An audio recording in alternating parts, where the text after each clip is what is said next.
tester.co.uk. Hello YouTubers, and welcome to the next in the series on how to solar power your home. Now in this video what we're going to cover off is all things solar panels. So we're going to have a look at the different solar panel types, the ratings on them, the different quality issues you need to be aware of.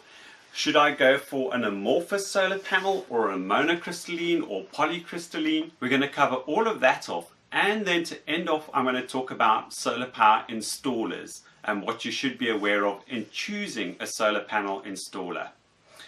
Right, so let's kick off with the different types of solar panels. So as I showed you over here, this is an amorphous panel. Now they're very easy to recognize because you don't see the different separate cells as you would on a monocrystalline or a polycrystalline. These panels, generally speaking, their efficiency is a lot lower. It's often half that of a monocrystalline or a polycrystalline. Now on the monocrystalline panels tend to lead the efficiency numbers, and the polycrystalline panels follow close behind. But now let me just talk about and cover off all the information on these amorphous panels. Now there's a few important facts to dispel, which if you go and read what manufacturers say about amorphous panels can be very misleading. They'll either say the one common misnomer, which I particularly went and bought these because I thought I had to check the claim myself, is that they say they perform well under low light conditions. Now that is a total false statement. What they probably mean to say is they perform well under shaded conditions, and in fact what they should be saying is that they perform well under partial shaded conditions. Now if they said partial shaded conditions, they would be spot on. If you have partial shading on any solar panel, in particular a mono or a polycrystalline panel, if you just cover up a few of those cells, you almost lose all the power on your panel. Whereas on an amorphous panel, if you only partially cover the cell, whatever percentage you cover, that is roughly the percentage of power you will lose. So you only lose the power from the area that's covered, because it hasn't got individual cells which are linked together, and therefore if you partially cover one cell, it cuts the power going to all of them. You can in the monos and the polys get bypass diodes, but nonetheless you are going to lose power. But now the question is, why on earth would you install a solar panel where it's going to be partially shaded? You don't want to do that. That would be a no-no, because you want your solar panel to be out in the sun. So let's talk about that fact where we talk about low light performance. From all my testing across several manufacturers' panels and comparing monocrystalline to polycrystalline, low light performance is the best on a monocrystalline panel. So certainly do not be fooled by what manufacturers say on these panels for that reason. Now generally speaking, you will need double the size panel to get the same wattage on an amorphous. So you're going to lose a lot of roof space. Also they're often double the weight, and the reason for that is that they have to, on the thin film, these thin film panels have to be sandwiched typically between two pieces of glass or two thick substrates to keep it safe, and that often doubles the weight. And that means handling them is a problem. They are very heavy, and the mounting costs are going to be more because you have to have far sturdier mountings for your amorphous panels. The only area that I'd say that they have an advantage is apparently, and from a little bit of my testing, they do perform well better under heat. If there's high heat, particularly if you've got them placed on black shingles, so you've got a lot of heat coming from the shingles in sunlight, then they do have an edge over the other technologies, but not much. They do also perform well under artificial light. And to give you an example, you will note that wristwatches and solar powered calculators, the little solar panel that's on a solar powered calculator, that will be an amorphous solar panel. Why? Because it reacts better to the wavelength of light from artificial light sources, and hence that's why they use it. in these kind of applications. Are you going to power your home with artificial light? No, you're going to use the sun. So I would say steer clear of amorphous panels, because also the technology is not that old. So whereas manufacturers of monocrystalline and polycrystalline can give a 20-25 year guarantee, these haven't been in the market that long to really warrant that. And also apparently the performance of the actual panel degrades very quickly in the first few months before it settles. So often a good manufacturer of these would have to oversize them. So the only other real benefit to amorphous or thin film technology is perhaps when it's not mounted in a rigid panel, but in a flexible film, which maybe you may be able to apply to some unusual places that you wouldn't be able to install a firm fixed frame panel. That to me is its perhaps only advantage, but otherwise I would steer clear. Right, so let's take a look at monocrystalline versus polycrystalline. Now over here I've got two panels, one down here and one up here. The one down below is a polycrystalline, and normally the polycrystallines can be recognized because the actual cells are cut very square because they're manufactured. So they can, in the die, they can actually cut them very square and pack them very tightly together. The monos typically, because they're made out of a single cell of silicon, they have to be cut in a very specific way. So you'll often notice you have beveled edges, and that means that often the spacing between them in a panel cannot be done as tightly as a multicrystalline. So in theory, even though a monocrystalline is more efficient and therefore the size of the panel should be smaller, often you'll find that a polycrystalline panel, they are virtually the same size, or you may find in fact that the polycrystalline panel might be slightly smaller because of the way they can actually pack it in. Now there's only a small difference there, so I wouldn't judge a panel too much by that. Probably the most important thing to note here is in terms of heat and light performance, the monocrystalline tends to do better. At the beginning of the day when the sun's just coming up and you haven't got a lot of light falling onto your panel, you will generally find that the monocrystallines tend to start generating more power sooner and will be able to generate a bit more power towards the end of the day. They also have better tolerance to heat than the polycrystallines. So which one should you go for? Now sometimes for one you don't have a choice. You may find that your supplier is either out of stock, or they just the certain size panel, wattage of panel that you want, they just don't have in stock in either a mono or a poly. There you need to let a few other factors be your guide, and we're going to talk about the other factors now. But in terms of quality, safety rating, the brand, if it's a name brand and is a well-respected brand, and then obviously getting down to your price per watt. Ultimately, if you can get, let's say there's a more than 10% difference in the price per watt, if you can get a polycrystalline that is 10% less per watt than a monocrystalline, then that may be your guide, as long as you know the quality and the brand are with you. But otherwise, if you do have a choice and there's not a huge price difference and the quality and the name brand is good, I would go for a mono if you do have the choice. Right, so the next thing to talk about is the nameplate power rating on your solar panel.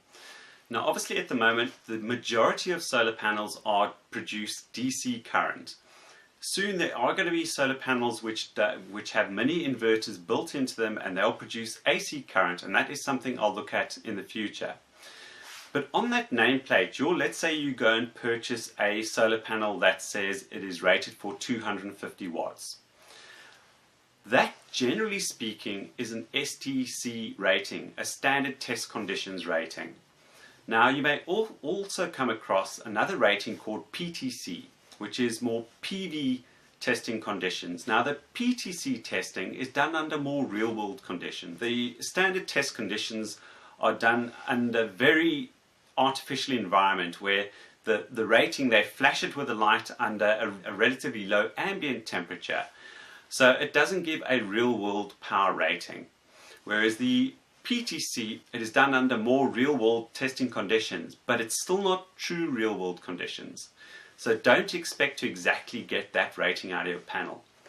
Another important fact to note is that often manufacturers will give a tolerance rating on that. What they'll do during the manufacture process, they don't know the exact power rating that a solar panel is going to produce until they put it all together. They may have a rough idea of what all the individual cells are going to do linked up together, but until they get them all linked up together, sandwiched with the glass on top, with the panels all put together, they don't know exactly what it's going to produce. So they'll then do the test to make sure it's within that kind of, let's say we've got a 250 watt panel, that it falls roughly within that 250 watts. Now the cheaper solar panels and perhaps the not so good manufacturers will actually give potentially a negative rating. They may say that even though it says 250 watts on the panel, there might be a negative tolerance of, let's say, up to 10%. So that means you may lose 25 watts because they're allowing that negative tolerance. A good manufacturer will actually state on the panel itself that it's a 0 or +5 or even +10% rating, so that if they get any panels that fall below their nameplate value under their test conditions, they won't pass it. So that is something else to certainly keep an eye open for. Right, so next we want to start talking about the quality and ratings of solar panels. Now, I've had a few solar panels pass through my hands, so I've been able to get a better understanding of some of the build quality and some of the issues you can come up against. Now, this solar panel that I have in my hand is produced by a company called Set Solar. Now, I went and bought quite a few bits and pieces from Set Solar. When I say manufacture, they basically get the silicon wafers from overseas, but they assemble the frames and the backing and everything else here in South Africa. Now, on the nameplate, which I'm going to do an insert on so that you can see, if you look closely, it provides you with the nameplate rating. It happens to be 55 watt peak. It gives you the kind of maximum voltage rating and the current rating. And it also gives you the standard test conditions. It notes what those test conditions are, which for STC are standard. But nowhere on that nameplate does it give any kind of quality or safety rating, either a UL or a CE, that it lives up to some kind of standard. And that should be your first warning that something is awry. Now, all of this I'm talking about is if you're someone who's just building a small project, or you a DIY person and you're just experimenting, perhaps the quality and longevity of a panel isn't an issue. But if you are going to be installing a solar array on your house, 2,000, 4,000, 5,000 watts of solar panels, it's going to be a huge cash outlay. You want to know that that investment is going to work for 15, 20, 25 years. Because you're potentially only going to see a return on your investment in anything from 7 to 15 years. So if those panels are only going to last for 5 years, you're going to be in trouble. So these are the things to look out for. For one, often manufacturers, you can get what are classed as A-class panels, B-class panels, and C-class panels. Now the A-class panels are the panels which are 100%, they've passed good inspection, and they go for the full retail price. The B-class panels, it's been noted that there is some visible discrepancy either in the glass or some occlusion on the panel, but it doesn't affect its performance. Those panels, generally speaking, sell for slightly less, but in theory they still often will give you the full warranty on those. Then you get the C-class panels, and those often will have some visible defect on the panel, but it does slightly affect the performance of the panel. And normally they'll say it drops the performance of the panel by 5 or 10% or something like that. But normally they sell at really good prices, and it might be very tempting to go for that kind of panel. However, generally speaking, they'll only give you a 2 to 5 year guarantee on that kind of panel. And again, that should be your warning. If you go buy an expensive array and suddenly the performance drops by 30-40% after 5 years because of some defect on it, you're going to be very sorry. So certainly do be aware of that. Right, the next thing we want to have a look at is build quality. And again, certainly when I started purchasing solar panels, I wasn't aware of all the little nitty bits and pieces, but there's certainly some things you do need to be aware of. Now again, the two panels I'm going to show you, or the few panels I'm going to show you, are they either cheaper Chinese or I said the Set Solar panel. I'm going to start off with the Set Solar panel over here. Now the first thing I want to show you is that you'll notice it's got a black frame versus the aluminium frame of the other two solar panels here. So this black frame is obviously a mild steel which has been powder coated. Now the problem with that is if you get any chip or nick on this powder coating, you're going to get corrosion of the frame. If that starts corroding, you're going to get moisture into your panel, and there you go. It's not going to work very well. Another issue I want to highlight, I had this on my roof as a test, and as you can see they've got screws which hold the panel, the actual frame together of the solar panel. And what do you note about those screws? They're already corroded. They didn't even use stainless steel screws to screw the frame together, so that within less than a year these screws have already started corroded, which again means you're potentially going to have gaps opening up and moisture getting into your solar panel, which as soon as you get moisture into the solar panel over here, that's it. You're going to start losing performance and you're going to write it off. Another point to note about these solar panels, potentially when you're going to link them up into, let's say, an MPPT grid tie inverter, you're going to be stringing potentially multiple panels together and you're going to have a high voltage going through these solar panels. Now the problem is that once you start having a high voltage going through your solar panels, and you have to check that your solar panels are rated to be able to do that, you then have the risk of things arcing over if there are metal connections that are too close to each other. So if we go and have a look, these metal tabs over here are the flat metal tabs which link the actual silicon cells together.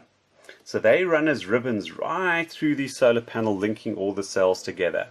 But as you can see, where they come up to the frame, there's not much gap between the frame, and if you have a high voltage going through these, you've got a potential problem. Now this panel is a 55 watt panel, so you wouldn't think that you'd have these in a large array on your roof. But it's something to look out for. If you have a 250 watt panel where this gap is small, that is a potential no-no. And I'll show you on this panel over here.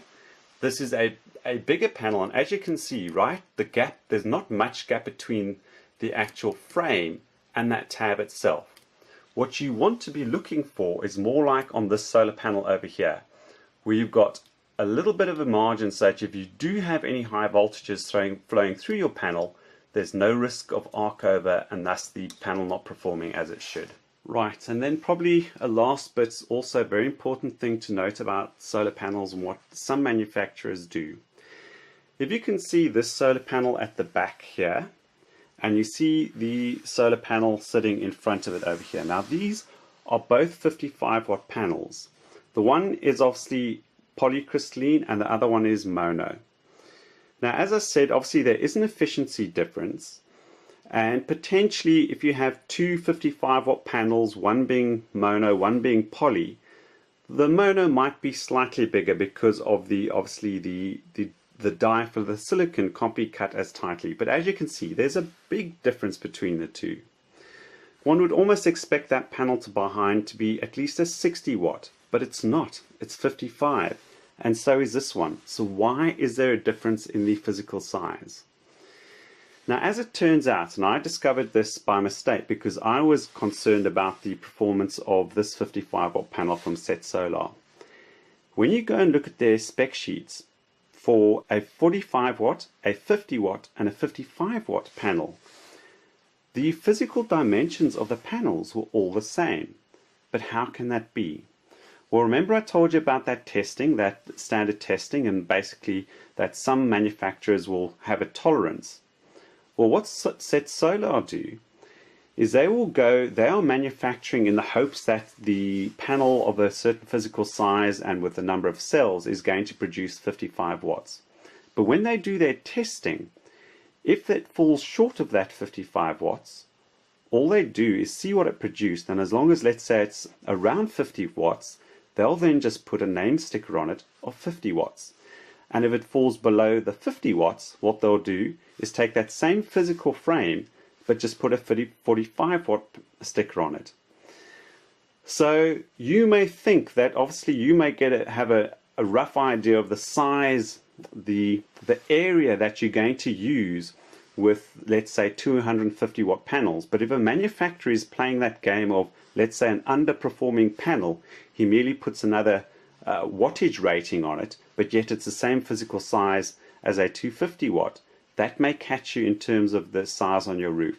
Or certainly for a project, let's say you're building a project where you've specified, you understand a certain size of a panel, you go to your manufacturer and suddenly the physical size just doesn't seem to match up with the wattage.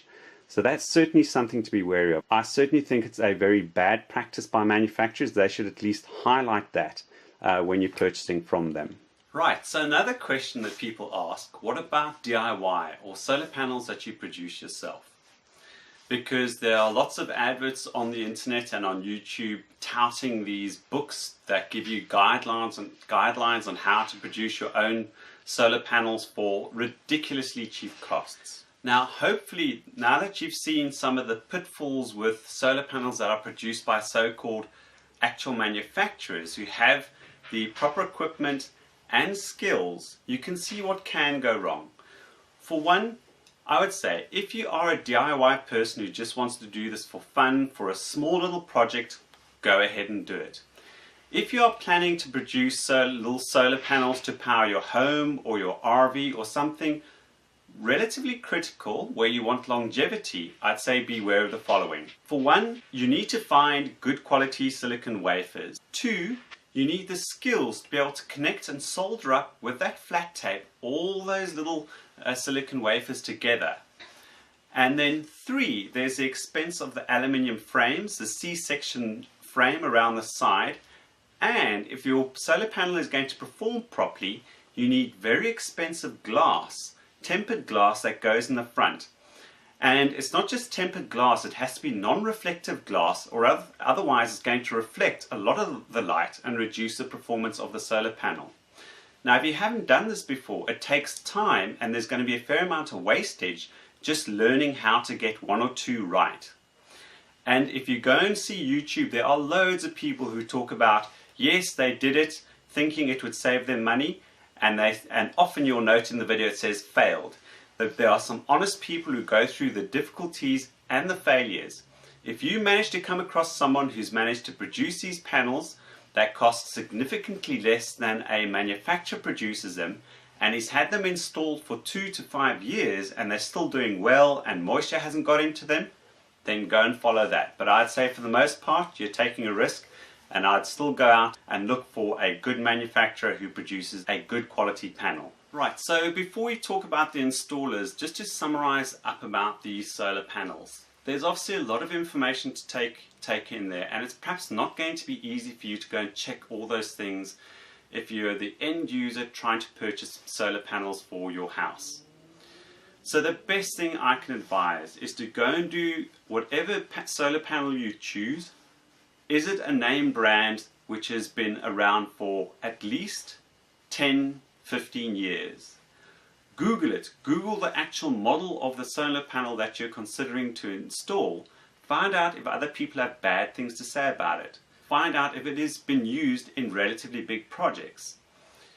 As I say, you are going to pay a little bit more potentially for those name brand modules, but I think in the long run it'll pay off. As I said, if you're someone just doing a small little project or experimenting like I sometimes do, then that potentially doesn't matter. If the solar panel doesn't work after 2 to 3 years or the performance dips off, it's not a big issue. But if you've made a big investment for your roof space on your house, then that potentially is going to hurt you in the long run. So do take that in mind. Right, so the next thing I do want to pick up on is solar panel installers or solar system installers. I have seen the kind of workmanship here in South Africa, and it can be a mixed bag. I think there are some very good solar panel installers, and there are some really fly-by-night people. And there's certainly, I would say, if you are looking to have an installer do your system, there are a few things you need to note. For one, don't just base your selection purely on price. The cheap fly-by-night people, because they don't have many overheads or they haven't been in the industry for a long time, can probably get away with doing a solar installation on the cheap. Find out if there are any particular quirks about your installation, i.e. are you a grid-tied solar installation where perhaps you need to comply with certain regulations of your power company or your local governance or municipality. Is your solar installer aware of that, and has he done work like that before? 2, when it comes to the electrical work, does he have qualified electricians who know both the AC side when they tie it into your house and the DC side?